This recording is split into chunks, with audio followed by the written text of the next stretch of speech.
이거는 후륜 기반 사륜이고, 아우디의 꽈뚜로 또한 엔진이 세로로 돼 있기 때문에 후륜 기반 사륜이라고 보는 게 맞다고 생각합니다. 네, 안녕하십니까. 맥스페어 박성원입니다. 오늘은 아우디의 꽈뚜로에 대해서 이야기를 해보려고 하는데요. 공학적으로 깊이 있는 이야기는 아니고, 아우디의 꽈뚜로가 전륜 기반 사륜이냐 후륜 기반 사륜이냐에 대해서 논란이 참 많습니다. 거기에 대해서 제 생각을 한번 이야기를 해보려고 합니다. 아우디는 아시는 것처럼 꽈뚜로라고 하는 이 사륜구동 시스템이 유명하기 때문에 이런 눈길에서 잘 달린다 해서 이 광고로 쓰이는 사진도 뭐 이런 사진을 사용하기도 합니다. 그럼 바로 한번 시작해 볼게요. 사륜구동에 있어서 핵심이 뭐냐를 먼저 한번 짚고 넘어가야 될 것 같아요. 오늘의 영상은 좀 공학적인 깊이 있는 내용보다는 차를 잘 모르시는 분들도 알아들을 수 있도록 좀 간단하게만 이야기를 해보겠습니다. 차에 관심이 없는 분들은 이 사륜구동이라고 하면 전부 다 바퀴 4개가 굴러갈 거라고 생각하는데 사실은 그렇지 않습니다. 그래서 사륜구동의 핵심 이 좋은 거와 나쁜 거를 가르는 기준이 뭐냐면 앞뒤 구동력 배분이에요. 바퀴가 이렇게 있잖아요, 4개가. 예. 그러면은 보통 이제 앞바퀴, 이걸 앞이라고 했을 때 사륜구동을 채용을 하지 않은 차라고 하면은 뭐 앞바퀴만 이렇게 굴러가겠죠. 후륜이면 뒷바퀴만 굴러갈 거고, 앞바퀴가 굴러갑니다. 거기서 이제 사륜구동을 채용을 하면 특정한 장치가 추가가 돼서 뒷바퀴도 굴러갑니다. 그럼 사륜이라고 하면 앞뒤가 다 잘 굴러갈 줄 아시는데 사실은 그렇진 않고요. 좋은 사륜이 있고 그렇지 못한 사륜이 있어요. 그래서 좋은 사륜은 앞뒤가 둘 다 열심히 굴러가고요. 그렇지 못한 애들은 보통 이제 앞바퀴면 앞만 굴러가고 뒷바퀴면 뒤만 굴러갑니다. 이해를 돕기 위해서 말씀드리면 코나에도 사륜이 들어갈 거고요. 레인지로버, 이 사막 위에 롤스로이스죠. 레인지로버도 사륜이 들어갑니다. 이 둘의 사륜의 가장 큰 차이가 뭐냐? 여러 가지가 있겠지만 가격 차이도 뭐 10배 이상 날 거고 어마어마한 차이가 있겠지만 가장 큰 사륜구동에 있어서의 차이는 앞뒤 구동력 배분입니다. 그래서 앞뒤 구동력 배분을 열심히 잘해서 4바퀴가 다 굴러가면 좋은 거라는 거 저희가 알고서 영상 바로 시작해 보겠습니다. 이 아우디 꽈뚜로가 전륜 기반 사륜이냐 후륜 기반 사륜이냐 계속 이런 논란이 있는 이유가 뭐냐면 기준이 없어서 그래요. 실제로 이 어떤 공학적인 엔지니어링적인 기준이 딱 있다고 하면 이래서 사륜이다 아니다 어떤 그런 근거를 통해서 얘기를 하고 끝날 텐데, 이 전륜 기반 사륜과 후륜 기반 사륜에는 그런 기준이 없기 때문에 이런 논란들, 쓸데없는 소모적인 논쟁이 좀 온라인에서 벌어지고 있는 거고요. 전륜 기반 사륜과 후륜 기반 사륜의 기준을 나는 이런 식으로 나누겠다라고 하면 뭐 할 말은 없는 거예요. 그냥 그 사람이 그런 거니까. 나는 3,000만 원 넘는 차는 후륜 기반 사륜 할래. 그거 이하는 전륜 할래. 야, 남자가 타는 차는 나는 전륜 기반 사륜 할래요. 뭐 할 말 없어요. 그냥 그러면 할 말 없는 거예요. 예, 본인 기준이라는데 뭐 어쩌겠어요. 300마력 넘어가면 후륜 합시다. 야, 브랜드로 따지자. 우리 뭐 BM은 우리 후륜하고 현기는 그냥 닥치고 전륜하자.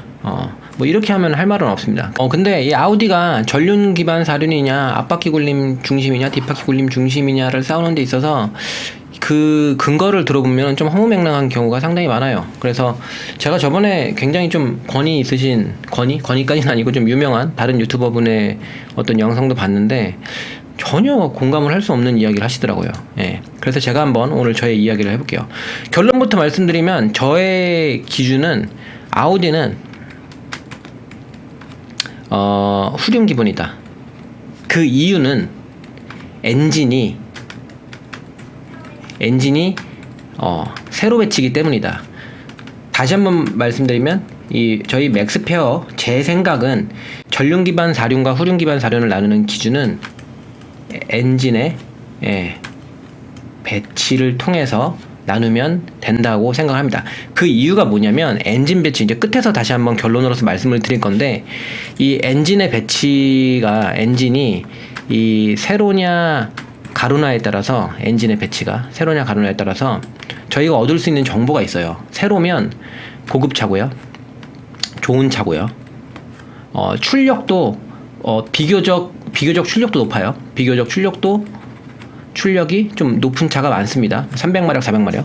그리고 그러다 보니 사륜 구동이 좀 좋은 사륜, 즉 전후 구동력 배분이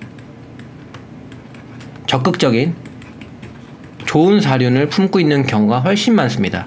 반대로 가로 배치는 저가형 차고 뭐 나쁘다고 말하긴 그렇지만 세로 배치에 비해서는 좀 나쁜 차고 출력도 좀 낮은 차들이 많고 결론적으로 사륜구동을 넣는다고 하더라도 가로 배치에 사륜을 넣으면 나쁜 사륜이 뭐라고요? 나쁜 사륜은 아까 말씀드렸던 것처럼 전후 구동력 배분을 제대로 안 하는 앞바퀴 굴림 차가 중심이라고 하면 뒤를 별로 안 굴리고 계속 앞바퀴만 많이 굴리는 그런 경우가 많은 게 바로 가로 배치인데 그래서 이 아우디는 엔진 배치가 세로기 때문에 이 후륜 기반 사륜으로 보는 게 맞고 그리고 아우디는 고급차고요. 아우디는 좋은 차고요. 아우디는 출력이 높은 차가 맞습니다. 아우디는 RS7 같은 무슨 뭐 600마력을 오버하는 어마어마한 차들도 있잖아요. RS 뭐 저희가 S8 뭐 이런 것도 있고 뭐 고성능 차들도 있는데 출력도 높고 좋은 사륜을 품고 있는 것도 맞습니다.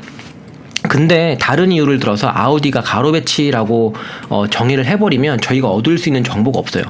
아우디가 전륜이다, 코나가 전륜이다. 같은 거잖아요. 얻을 수 있는 정보가 없습니다.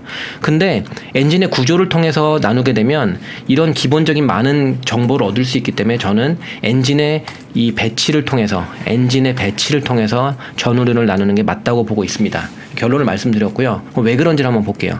제가 간단하게 전륜 기반 사륜하고 후륜 기반 사륜의 구조를 그려놨어요. 제가 직접 이거를 PPT로 그린 거라서 상세하진 않은데 동력이 흘러가는 걸 보시면 기본적으로 이 엔진의 길이와 유사한 쇳파이프가 하나 있어요. 여기 크랭크축이라고 하는데 엔진은 결국에는 이 크랭크축 요만한 쇳파이프를 돌려요. 그럼 동력이 여기서 발생해서 변속기를 거쳐서 뒤로 가게 됩니다. 근데 여기서 핵심 사륜구동을 추가하게 되면 핵심 장치가 하나 추가되는데 그게 유압 커플링이고요. 이게 앞에서만 발생한 동력이 뒤로 얼마나 뒤로 보낼지를 결정하는 게 바로 이 유압 커플링이고 세로 배치에서는 엔진을 세로로 놓고요. 요만한 쇳파이프가 있어요. 이게 똑같은 크랭크축이고요. 뒤에 변속기 붙고요. 이 트랜스퍼 케이스라고 하는 이 핵심 장치가 바로 동력을 앞으로 보낼지 뒤로 보낼지를 얼마나 나눠줄지를 결정하는 장치가 됩니다. 기본적인 그 전륜구동 방식과 후륜구동 방식의 사륜구동의 차이고요. 보시면은 노란색이 어떻게 보면 동력이 이렇게 흘러가는 그런 라인이에요. 보시면 방금 전에 말씀드렸던 것처럼 엔진에서 발생한 동력이 변속기를 거쳐서 이 앞에 디퍼렌셜을 통해서 좌우로 가고 후륜으로 쭉 드라이브 샤프트를 가서 유압 커플링이 얼마나 보낼지를 결정해서 결국에는 요 간 힘으로 앞바퀴가 돌고 간 힘으로 뒷바퀴가 돌고 뭐 이렇게 되는 거예요. 그리고 후륜 기반도 크게 다르지 않습니다. 엔진만 세로로 있을 뿐이지 변속기 거쳐서 트랜스퍼 케이스가 앞과 뒤로 보내서 각각 디퍼렌셜이 좌우로 힘을 보내주게 됩니다. 기본적인 전륜과 후륜의 구조가 되고요. 지금 보고 계신 사진은 이거는 그 기아 자동차 홈페이지에 가면 스팅어 우리 스팅어의 기본 구조입니다. 보시면 똑같죠. 이 변속기고요. 변속기 뒤에 붙어있는 이 핵심 장치, 이게 바로 이 트랜스퍼 케이스입니다. 트랜스퍼 케이스에서 뒤로 동력을 보낼 것과 앞으로 보낼 것을 결정을 하게 됩니다. 그래서 후륜 기반 사륜은 보통 이렇게 생겼어요. 그럼 여기서 아우디 한번 볼까요? 아우디예요. 아우디 보시면 굉장히 유사해요. 엔진도 실린더가 이렇게 생겼습니다. 똑같이 세로로 생겼어요. 그 뒤에 변속기가 붙고요. 보시면은 똑같아요. 아우디가 이렇게 생겼어요. 엔진의 실린더가 세로로 생겼고요.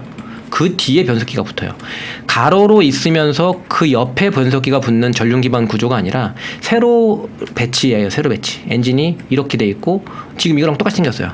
다시 말씀드리면 이 스팅어의 그 4기통을 보면 이렇게 생겼잖아요. 실린더 4개 있고 크랭크축, 쇳파이프가 이렇게 세로로 돼 있고 그게 바로 이 변속기에 붙어 있고 이 구조가 바로 세로 배치 엔진이고 후륜 기반인데 그게 바로 이 아우디랑 동일하게 생겼다는 거죠. 엔진이 이렇게 세로로 되어 있어요. 세로로. 아우디입니다.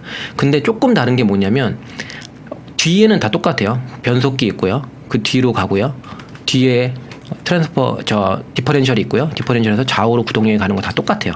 스팅어랑 동일한데 약간의 차이가 있는 게 뭐냐면 약간의 차이가 보시면 앞으로 가는 구동력이 여기에 있는 이 디퍼렌셜을 통해서 좌우로 가잖아요. 대부분이 이렇게 생겼거든요. 스팅어처럼 이 생긴 후륜 기반 사륜이 대부분 이렇게 생겼어요. BM도 그렇고 벤츠도 그렇고. 근데 아우디만 좀 독특한 게 뭐냐면 이 디퍼렌셜이 변속기 안으로 들어가 있어요.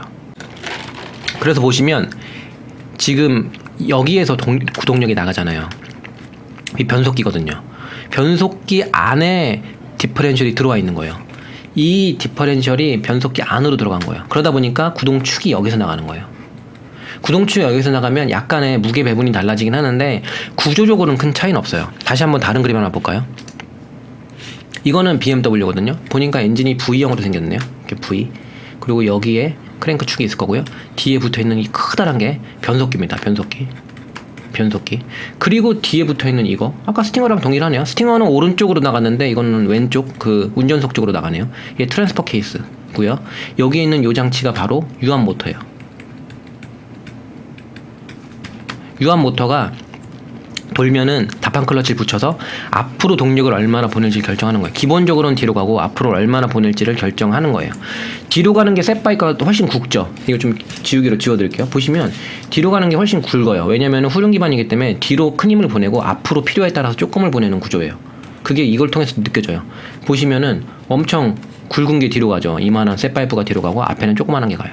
스팅어도 똑같아요. 스팅어도 아까 보신 거 있잖아요. 스팅어의 구조를 보시면 보이시죠? 대충 봐도 뒤에가 좀 더 굵어요. 앞에가 좀 더 얇은 게 가고요.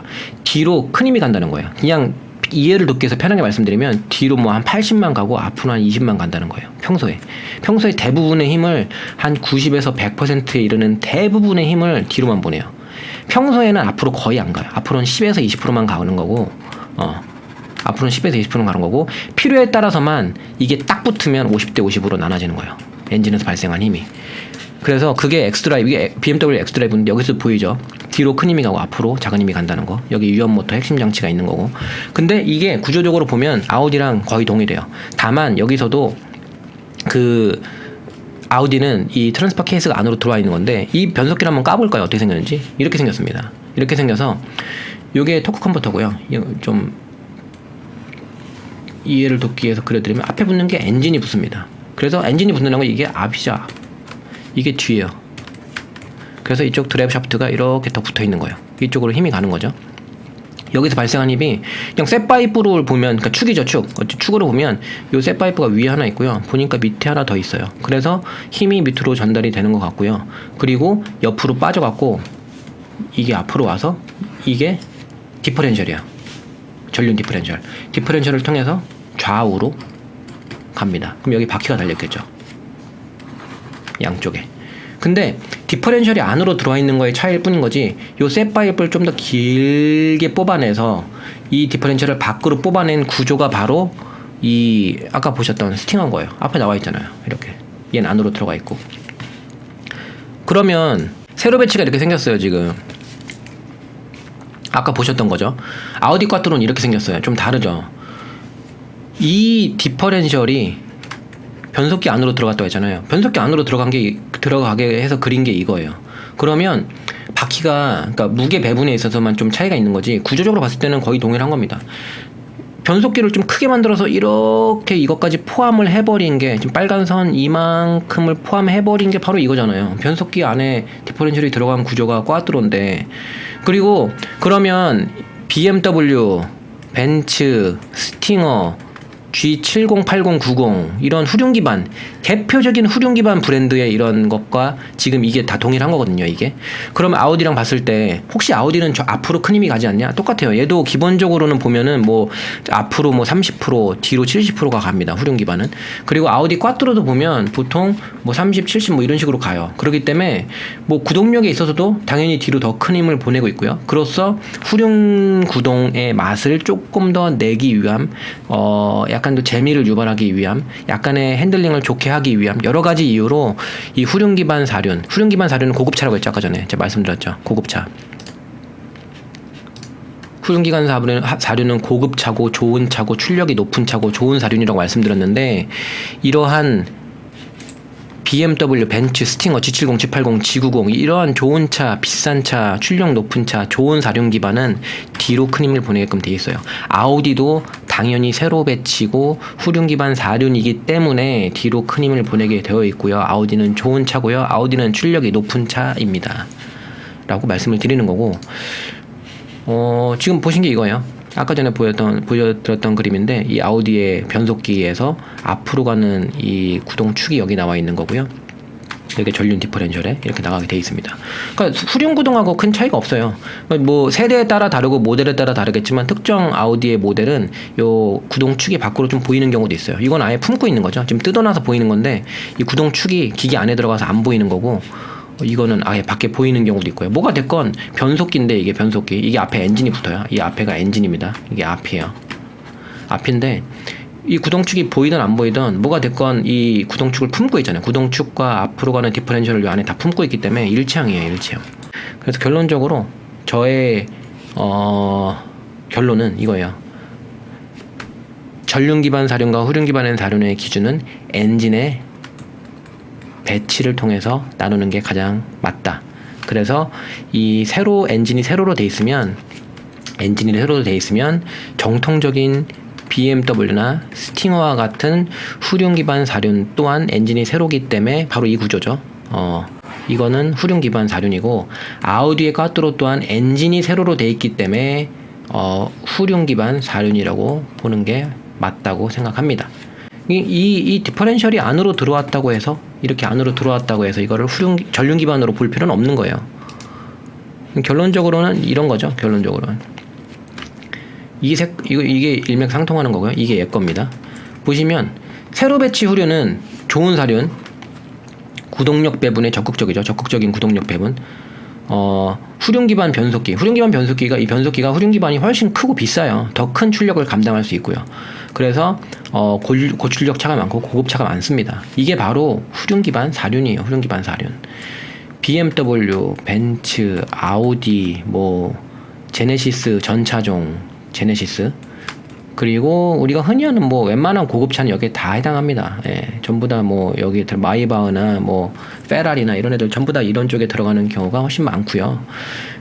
그리고 이 가로 배치 사륜은 코나, 투싼, 산타페, 팰리세이드 등이 여기에 들어갑니다. 전륜 기반은 비교적 멍청한 사륜, 그러니까 소극적인 거예요. 전륜 기반이 이 코나, 투싼, 산타페, 팰리세이드의 사륜을 넣게 되면, 사륜을 안 넣으면 어떻게 되죠? 당연히 앞바퀴 굴림이니까 앞바퀴가 굴러가잖아요. 이것만. 근데 사륜을 넣어도 대부분 이것만 굴러가요. 필요에 의해서 휠 스피드 센서가 일부를 감지했을 경우에만 유어 커플링이 작동을 해서 뒤로 조금만 보냅니다. 최대는 50대 50을 보낼 수 있기는 하지만 50대 50을 보내는 경우는 거의 없고요. 뒤로는 조금의 힘만 가요. 뒤로는 한 10%에서 한 20%만 가고 한 90%, 평소에는 100% 앞으로 가는 게, 그게 또 전륜 기반 사륜의 역할이고 전자식 사륜의 역할입니다. 예. 앞으로의 대부분의 힘을 가는 게 맞는 거예요. 멍청하다고 하기도 또 그런 게, 도심에서 천천히 대부분 다니잖아요. 이 도시에서 스키드음 들릴 정도로 코너링 잡아돌리는 분들도 없는 와중에 후륜으로 큰 힘을 보낸다는 건 그닥 좋은 선택은 아닙니다. 그래서 대부분의 분들한테는 이게 더 맞는 선택이고, 제조사도 그걸 알고 있기 때문에 뒤로 큰 힘을 보낼 필요가 없기 때문에 코나, 투싼, 산타페, 팰리세이드 같은 이 저가형 차들에는, 출력이 낮은 차에는 전륜 기반 사륜을 넣으면서 큰 힘을 뒤로 보내지 않습니다. 그래서 제가 좀 자극적으로 멍청한 사륜이라고 하긴 했지만 소극적인 사륜, 앞뒤 구동력 배분을 많이 하지 않는 게 가로 배치고, 전륜 기반 변속기 이거 좀 훨씬 작아요. 큰 힘을 감당하기도 힘들고 변속기도 작고 이거보다는 훨씬 저렴한 변속기입니다. 그리고 보통 100에서 200마력, 최대 300마력인 이유는 얘기하면 좀 길어지는데, 이 변속기가 여기 붙어 있잖아요.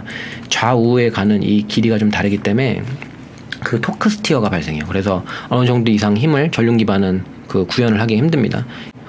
혹시라도 다른 생각을 가지고 계신 분들은 아우디가 왜 전륜 기반 사륜이라고 봐야 되는지에 대해서 생각을 가지고 계신 분들은 댓글을 한번 달아줘 보세요. 대신에 어떤 구조적인 근거를 좀 들어서 말씀해 주셨으면 좋을 것 같아요. 구조적인 근거가 아니더라도 본인만의 근거. 만약에 그러니까 제가 납득을 하려면, 나는 아우디가 전륜 기반이라고 본다. 그 이유는 내 차가 아우디인데 나는 남자다. 근데 나는 남자가 모는 차는 전륜 기반이라고 하기로 했다. 이런 기준. 그럼 나 이해가 하겠어요. 당신의 기준이 이거군요. 이 기준에 의해서 그렇군요. 나는 브랜드를 기준으로 나눴다. 그래서 나는 그냥 내 사전에 아우디는 전륜이다. 그 이유는 브랜드. 당신은 브랜드로 기준을 나눴군요. 오케이. 저희는 엔진 배치로 나눴습니다. 그러니까 가로 배치는 전륜, 세로 배치는 후륜 기반 사륜. 그 이유는 그냥 여기 다 말씀드린 거고요. 이런 스팅어와 구조가 동일하게 생겼잖아요. 디퍼렌셜이 안에 들어간 거 빼고는. 이런 거니까 댓글을 통해서 아우디가 전륜 기반 사륜이라고 생각하시는 분들은 구조적으로 왜 그런지를 한번 말씀해 주시면 좋을 것 같아요. 오늘은 이 아우디의 사륜 구동이 끊이지 않는 논쟁, 아우디는 전륜 기반이냐 후륜 기반이냐의 이 사륜에 대해서 한번 말씀을 드렸고요. 저희 맥스페어, 그리고 저는 기본적으로 이 아우디가 후륜 기반 사륜이다. 이유는 엔진 배치가 세로이기 때문이라는 결론을 말씀드리면서 영상 마치도록 하겠습니다.